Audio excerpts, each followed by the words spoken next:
Μπορεί ο παράδεισος και η κόλαση να είναι το ίδιο πράγμα? Κάποτε, λέει, ένας μαθητής ρώτησε το δάσκαλό του ποια είναι η διαφορά ανάμεσα στον παράδεισο και την κόλαση. Και ο δάσκαλος τον πήρε από το χέρι και τον οδήγησε μπροστά σε 2 κλειστές πόρτες.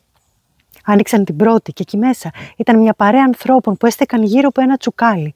Το τσουκάλι έβραζε στη φωτιά. Και άνθρωποι κρατούσαν στα χέρια τους μακριά κουτάλια. Βουτούσαν τα κουτάλια μέσα στο τσουκάλι και προσπαθούσαν να φάνε, όμως ήταν τόσο μακριά τα κουτάλια που δεν έφταναν στο στόμα τους και μοιάζαν ταλαιπωρημένοι και πεινασμένοι. Αυτή είναι η κόλαση, είπε ο δάσκαλος και έκλεισε την πόρτα. Έπειτα άνοιξαν τη διπλανή. Μα παράξενο, είδαν ακριβώς την ίδια σκηνή. Μια παρέα ανθρώπων γύρω από ένα τσουκάλι που έβραζε στη φωτιά και οι άνθρωποι κρατούσαν στα χέρια τους τα ίδια μακριά κουτάλια. Όμως αυτοί ήτανε χαρούμενοι, χορτασμένοι. «Αυτός είναι ο παράδεισος», είπε ο δάσκαλος. «Μα δεν καταλαβαίνω», είπε ο μαθητής. «Τούτοι οι άνθρωποι είναι ακριβώς ίδιοι με τους διπλανούς, κρατάνε τα ίδια κουτάλια, μα φαίνονται χορτασμένοι και χαρούμενοι».